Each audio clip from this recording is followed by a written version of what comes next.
John, I'm going to compare the work you've done from the first session to the second session.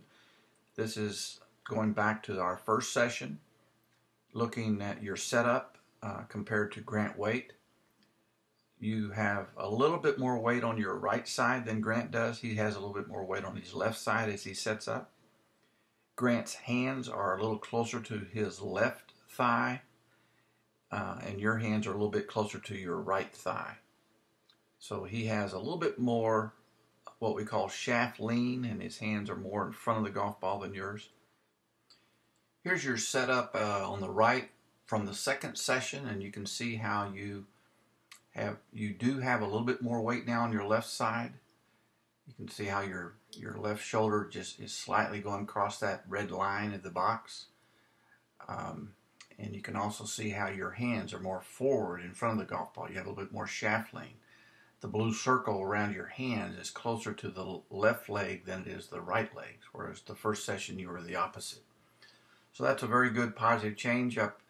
The only thing I probably would like to tweak a little bit in your setup now is that I like the width of your stance in the first session. You've gotten actually a little too wide, I think, on the in our last session. So I would maybe narrow your stance a little bit. I'm not talking about a lot, but maybe just an inch or two.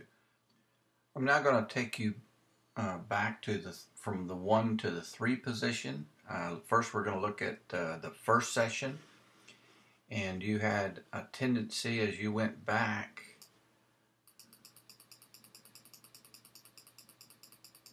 to move a little bit too much to the right side, so that when you get to the 3 position, when the left arm is parallel to the ground, you've got your head close, right on, almost on top of your right foot.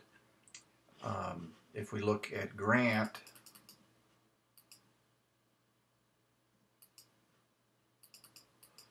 he maintains his position on his left leg. So you have a little bit of a sway to the right, and Grant is just simply coiling to the right. Now we're going to look at your takeaway. You're going from position 1 to position 3, and on the right is the second session. And let's take a look at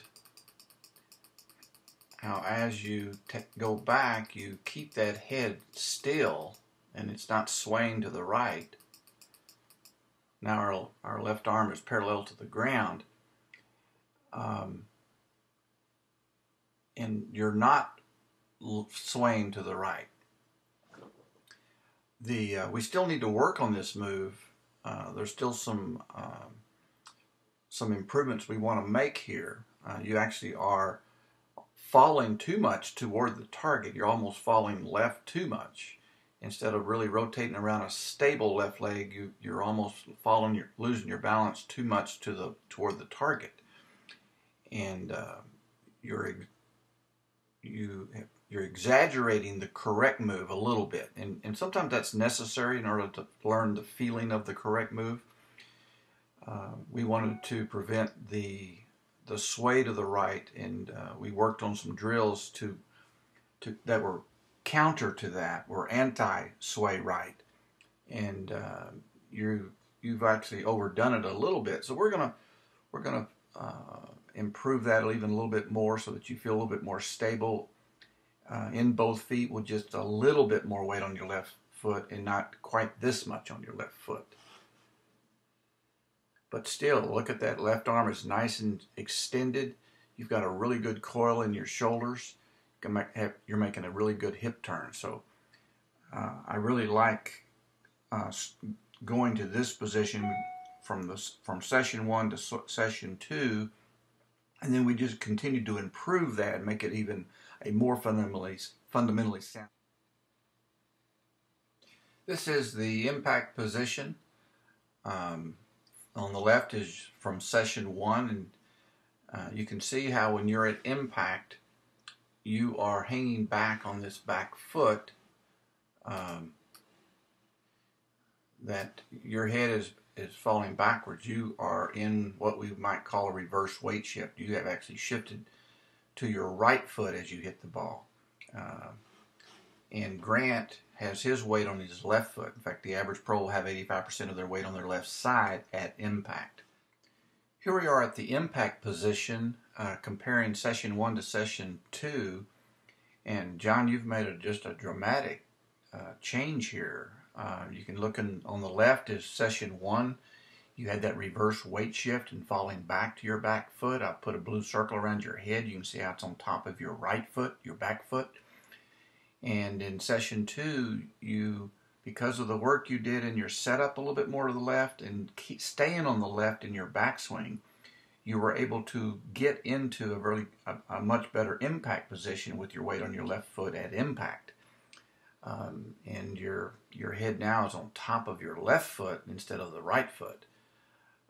So this is a much better position. It's much more fundamentally sound.